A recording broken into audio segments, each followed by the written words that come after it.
Much has already been said about the use of handguns for bear defense. The AmmoLand articles about the subject have demonstrated that when handguns are used against bears in defense, the bear attack is stopped 98% of the time. The details and statistics that these articles provide also suggest that the caliber of the firearm is less important than most people would think. Instead, what is really important is that you have a firearm that is quickly and easily accessible. The famous bear guide Phil Shoemaker makes the point that if a bear threatens or comes at you with the intent to do serious harm, making a wound of some kind on that bear is usually enough to change their mind. Some bears do not need to be physically and immediately incapacitated to stop them from attacking you. However, it is far preferable to inflict an immediately incapacitating wound than a superficial one.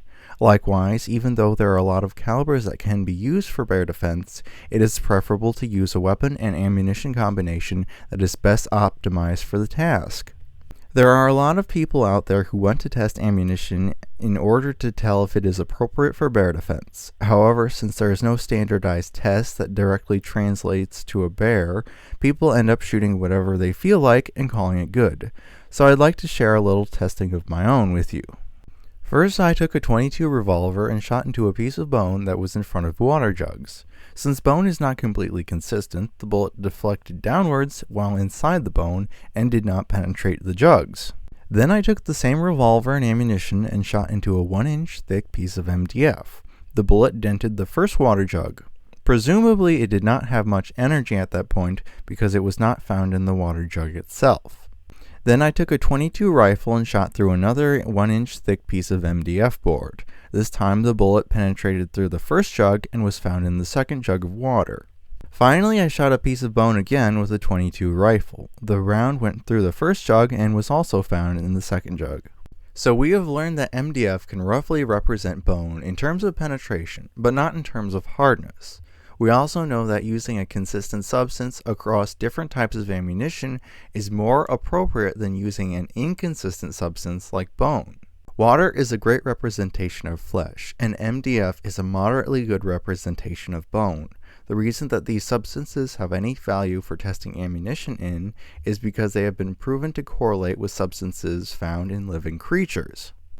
If we shoot into substances that are inconsistent and do not have any proven correlation to flesh or bone, then the results of such a test do not have much value. For this next part, I'm going to be talking about real-world experiences that different people have had with different calibers. Keep in mind, though, that some of these accounts are relatively older, so the calibers and the ammunition in use then are a bit different than what people are using today. Let's start with AC Rowell talking about his experience using revolvers to kill bears. While I do not want to get into a muss with the 6-shooter experts who have been discussing the use of smokeless powder in revolvers, it is my opinion that they have neglected the best type of smokeless revolver cartridge, and for that matter, the best revolver calibers.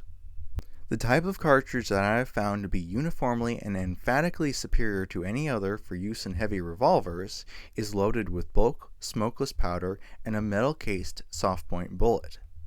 The revolver calibers that I have found to be the best suited to the purposes of a woodsman, and this includes every use except fine target work, are the 1873 model Winchester calibers 32-20, 38-40, and 44-40.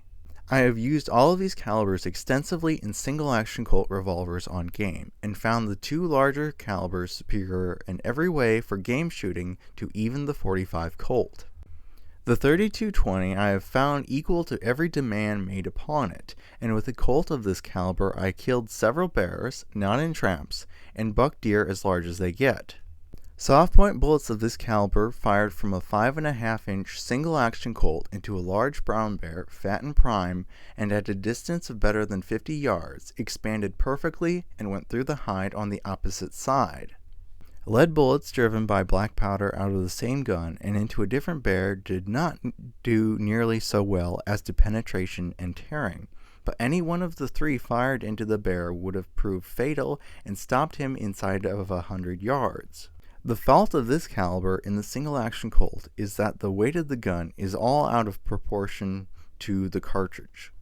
Of the three cartridges named, I have found the 38-40 to be the best, and I believe that the 7.5-inch single-action Colt of this caliber using smokeless powder and metal-cased bullets is as accurate as any revolver can be, and the best long-range revolver on the market. With one of these revolvers, I have killed bull elk, large bears, and buck deer, and have killed every large animal that I have shot with it. A bull elk at the distance of between 50 and 100 yards was hit fair in the shoulder. The soft point bullet broke the shoulder, went through the body, and broke the heavy bone in the shoulder joint on the opposite side, lodging in the joint. The bull went down in his tracks and was dead when I got to him. The bullet expanded to about 50 caliber, and the lead and open end of the metal case were turned back all the way around the bullet. A large bear shot through the shoulders with this gun at 65 paces, went down with both shoulders smashed, and was dead when I got to him in less than 30 seconds. A large bear in a trap was shot through the center of the brain. The bullet made a 50 caliber hole where it came out through the heavy skin on the opposite side. Another large bear, also in a trap, was shot over the right eye, and the bullet lodged against the skin halfway down the left side of the neck. This bullet was expanded more than the one shot into the elk, and the metal case was ruptured and turned back on one side beyond the base of the bullet. I could give several other examples of what this cartridge, smokeless soft point, will do in the way of killing, but the above ought to be enough. The black powder lead bullet cartridge used in the same old Colt is not in it at all, and at a distance of a quarter of a mile the lead bullets drop yards below the others and scatter over 3 times as much territory. Another quote from Rowell is the following. First, the 3220 does very well on bear because the bullet has a powder charge behind it that is somewhere near right for the size of the bullet. It expands, tears, and gives penetration that kills the bear, as I know from experience without consulting catalogs or police officers. In the second question, the answer is exactly as I stated in June. The 38 officers model simply punches a hole through most, making exactly such a wound as would be made by punching a hole with a stick of the same size. In order to kill, the 38 officers model has to strike in a place where a .22 bullet would prove fatal, and to enlighten Mr. Tremper on this, I will say that I have the skull of a bear that I have shot in the face with a .22 hollow point long rimfire cartridge out of a cheap rifle. The bear was wounded so that I could get close to him, but the .22 would have killed him instantly if he had not been wounded. Now, the part of this for Mr. Tremper to know is that this bear had been shot in the nose some months earlier with the .25-35 soft point bullet. The bullet shattered one jaw and lodged against the skin at the base of the jaw and proved a poorer killer than my old .38-40 single action, which would have went on through and into the neck. The 38 officers model would have knocked out a tooth or two, and so would a .22 in the same place. I wish to keep these specimens for the present, but am willing to exhibit them to the editor if he wishes by mail. I will send the editor some bullets fired out of my 6-gun into green quaking asp at a distance of about 75 feet, and will also send one of the bullets mentioned in the June article as having killed a large bear in a trap. There are a couple of things that I want to mention here. The first is that the text should read 3840 instead of 3040. Second of all, the amount of expansion that he is getting out of these bullets, in my opinion, would suggest that he is actually using hollow points and not standard soft points. I fired 44 Magnum jacketed soft points into water with significantly more velocity than his 3840 has, and I didn't get nearly as much expansion as he is here. A.M. Powell says the following. I've tried about all automatics, and for personal protection and a police gun, I should recommend the Colt 45 automatic. It is effective up to 100 yards, but beyond this distance, the heavy ball soon becomes spent and rapidly fails, hence not desirable for large game hunting. The Colt Frontier 3840 or 4440 excel all others for hunting purposes. I paid $50 for a long barrel Luger and threw the stock attachment away after trying it at a target, with an iron band around the muzzle to give it balance. I imagined I had a gun, but it proved to be only a pea gun when shooting large game. The hollow point bullet made a ghastly flesh wound that would cause a bear to pull off a man's boots. I knocked great chunks of hair from a mountain goat to see them disappear among the bluffs to die beyond my reach. The only goat I killed during that summer in Alaska with the Luger, I shot in the neck with a hard bullet. I shot a black bear 5 times with alternate hard and soft bullets at less than 100 yards, and the 6th hardpoint bullet finished him at close quarters by penetrating the brain. One of any of these shots would have rolled him over and been all needed if from the 44-40, while only the last one from the Luger knocked him down. One Luger bullet pierced the heart, and 3 traversed the liver ranging forward, and yet from his actions, one would not know he was hit. I gave this Luger away, but my old Frontier Colt still hangs on the wall for reminiscences it gives me of the bear, sheep, goats, and caribou it has assisted in bringing into my many camps. I use 4 kinds of ammunition for the 44-40 Frontier, viz. The common smokeless for small game, hard or solid heads for fowls as they do not mangle, the Winchester HP for large game, soft and hard alternated, the soft for body shots and the hard for bone breakers such as the head, neck, and shoulder shots. My advice to any Alaska man who wants meat in his camp and does not want to be bothered with lugging a rifle around with him is to use either of the above described revolvers and Indian up to his game and then bring them into his camp. First of all, Mr. Powell's problems with the Luger was obviously caused by the ammunition. The hollow points in use at this time had too much expansion and too little penetration. The technique mentioned of using alternating expanding and non-expanding ammunition is an interesting one. Let's say you intended to use the non-expanding ammunition for shoulder and head shots and the expanding ammunition for body shots. As I've mentioned in another video, the use of Full Metal Jacket handgun ammunition is not really a necessity for brain shots on thick-skulled animals like water buffalo. Likewise, I've also mentioned the use of non-expanding ammunition can be underwhelming sometimes in its ability to break thick bone. Also, it may be impractical to find expanding ammunition that impacts at the same point that your non-expanding ammunition does. Finally, you may find yourself in a situation where your first round fired is wrong for the situation and your second round is appropriate but misses, and then you're back to the wrong ammunition again. It is my opinion that all of this can be avoided if we choose to use expanding ammunition that doesn't expand too much and therefore is suitable for most any reasonable situation that you could think of. Some people may doubt my conclusion, so I'll mention a more modern experience. This person uses .357 Magnum 158 grain hollow points, and he prefers to make headshots with this ammunition on bears. He also mentions that he uses calling as a method of attracting the more aggressive male bears.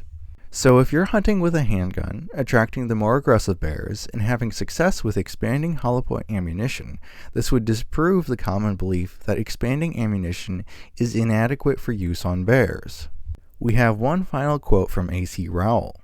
I will say that in spite of all that has been said about the 32-20, 38-40, and 44-40 cartridges being loaded with rifle powder, my 38-40 Colt, with the factory smokeless soft point cartridges, easily outshoots the .45 Colt that I have tried it against.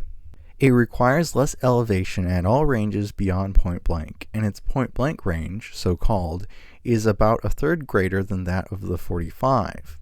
At long range, the velocity of the 38-40 Colt is so much greater than that of the .45 that it is very easy to see the difference by the time it takes for the 2 bullets to reach the target and kick up the dust. A bullet the size and weight of the 38-40 bullet, with a velocity great enough to expand it in the way that those from my Colt expand, cannot but have good killing power. And time and again I have demonstrated this power on game. In the matter of killing large game, including many grizzly bears, I am experienced, and I will say positively that for killing big game, the 38-40 that I have is better than any .45 Colt that I ever fired or ever shot against in the hands of another man. No matter what may be said in regard to the power and accuracy of the .45 Colt, the 38-40 Colt has abundance of both and has the advantage of metal-cased soft point bullets and good velocity. In regard to the 32-20 and 38 Special, these two cartridges compare one with the other in black powder loads about as the 32-40 compares with the 44-40, and I never heard anyone claim that the 44-40 was as good a game cartridge as the 32-40. Of the 4 cartridges just named, the 38 Special is the one in which the lead is out of proportion to the powder, and in loading many thousands of these 4 different cartridges, the 38 Special was the only one in which I could not get enough power to make the bullet expand and make a ragged wound in flesh. I used black as bulk smokeless powder and never supposed it to be safe to use other powder in loading revolver cartridges, but do suppose that the kind of powder I used in my shotgun would put speed into a .38 Special bullet and a crimp in the gun that shot it. I liked the .38 Special Officer's Model fine for shooting tin cans, and its double action feature was the best self-cocking arrangement I ever used, but it should be remembered that my revolver talk had to do with revolvers for the use of woodsmen, and that woodsmen often make long trips into the wilderness under circumstances that prevent the carrying of a rifle. I have trapped through several winters without having a rifle with me at all, and the winter that I used the .38 Officer's Model, my rifle was on Wind River, and I was trapping on different branches of Snake River. About the 1st of April, the snow crusted and the big grizzly of that country came out of his den and crossed my trap line. There was no one else within 25 miles of there, and no chance of getting a different gun. So I struck out on the bear's trail with the .38 Special for a weapon, and I chased that bear over 10 square miles of timbered hillside. I got close to him in thick spruce and rousted him out of holes in the snow several times, but it was snowing so that I could not plainly see in the thick timber, and I did not get a shot. Dark compelled me to quit him, and by morning his track snowed out, and I failed to jump him in by circling the hillside. Now, with all my poor opinion of the .38 Special as a killer, I was not afraid of that big bear, and did not doubt but what I could kill him easily if I could get him to charge, nor did I doubt that he would charge if I could get but a shot into him. But I had no hope of doing him any serious harm by shooting him in the body with that .38 Special. A possible chance of striking the heart was the only chance of a body shot killing such a bear with that cartridge, because it would not tear in the lungs, and blood vessels would push out of the way just as they would out of the way of a blunt-pointed arrow. Mr. Rowell does not always exercise his best judgment if he chooses to chase large grizzlies around with just a .38 Special. At this time, only round-nosed, non-expanding ammunition was available for the .38. This is why he believes a lung shot would not kill the grizzly. He is only partially correct in my opinion. While a round-nosed .38 through the lungs would probably kill a grizzly that you are chasing on foot, but I think the chances are that it would outpace you and give you the slip before it finally dies.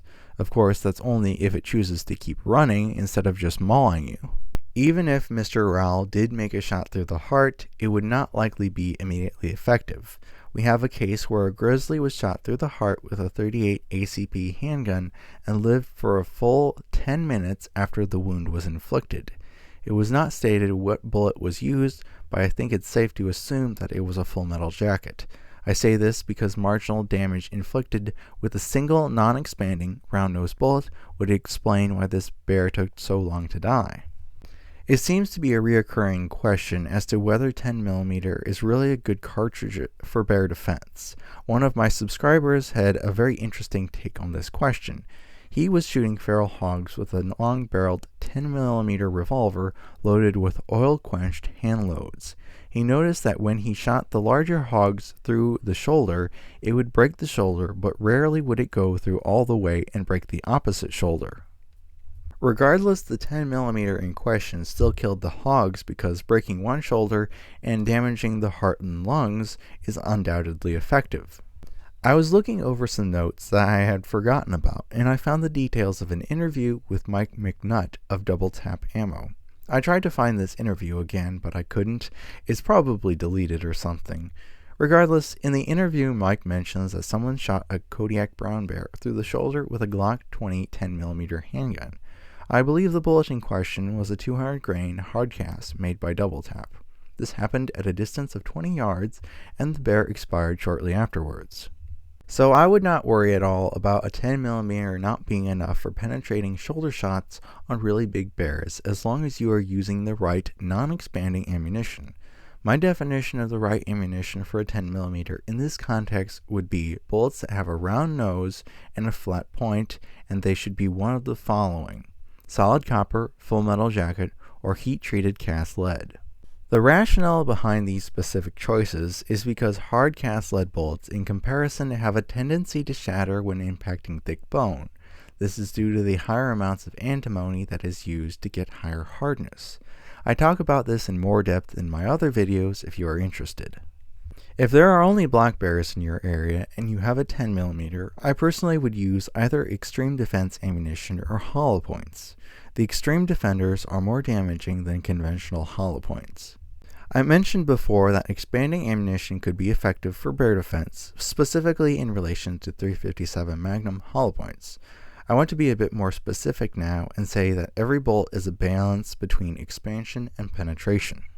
The 3840 and the 4440 are both somewhat similar to 10mm loads in both bullet diameter and power. Since both the 3840 and the 4440 hollow points have been used successfully on interior brown bears, aka grizzlies, it would be safe to assume that we could find or make an expanding 10mm load that would generally be effective for bear defense. I don't own a 10mm, but I don't think it would be hard to find such a load. There are hollow points that are made today that do not come with premium prices or premium engineering. Some of these hollow points have too much penetration and not enough expansion for standard self-defense use.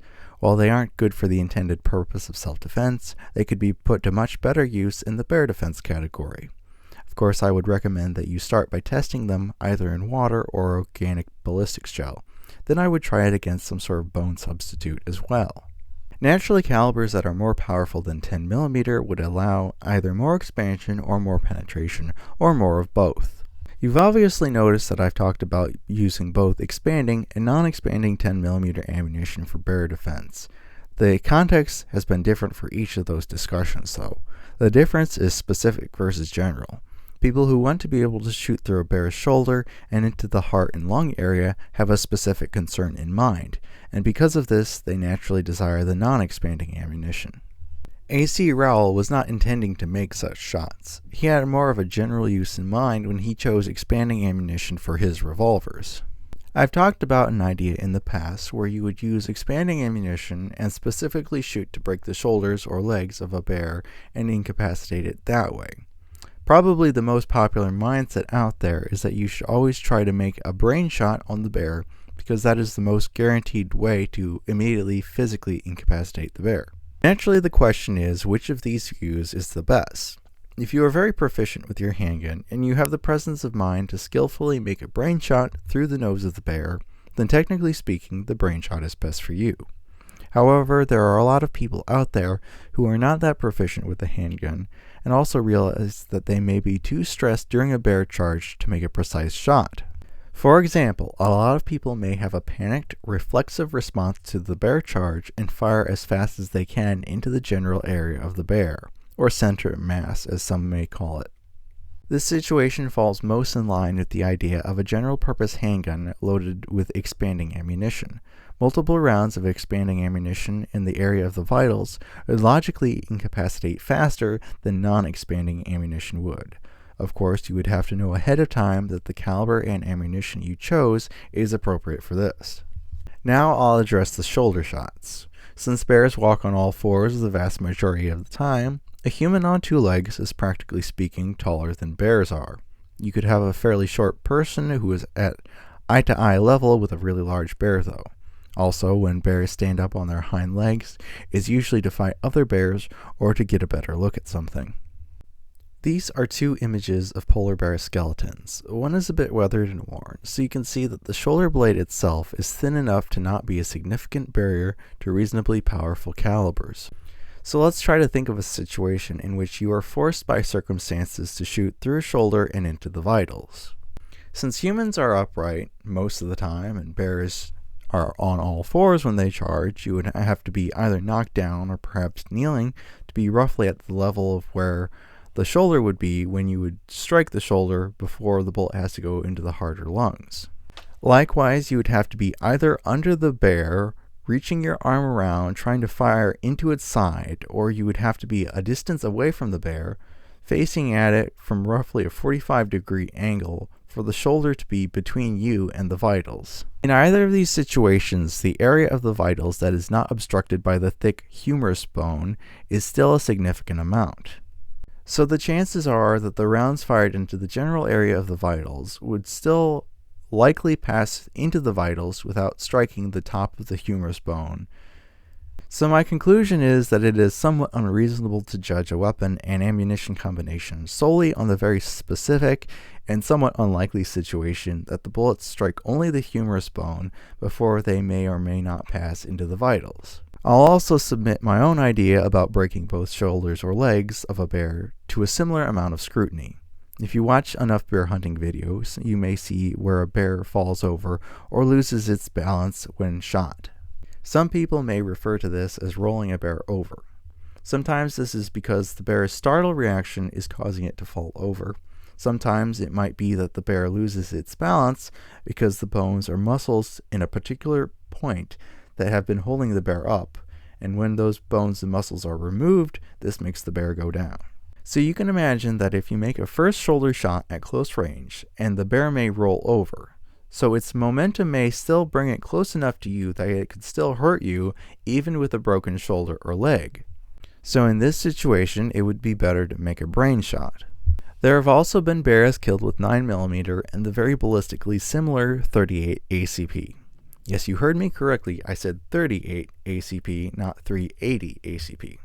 Since I don't have any historical evidence that expanding ammunition in these calibers are effective for interior or coastal brown bears, I can only recommend this kind of ammunition for defensive use against black bears. There is both modern and historical evidence that non-expanding ammunition in these calibers can be used against the larger brown bears, and actually polar bears for that matter as well. I did mention before that the 32-20 was used with expanding bullets to kill large bears successfully. So you would be right to ask why I'm so hesitant to accept the idea that expanding 9mm ammunition could be suitable for bear defense against the larger bears. Not only is the 32-20 obsolete, it's also not very powerful.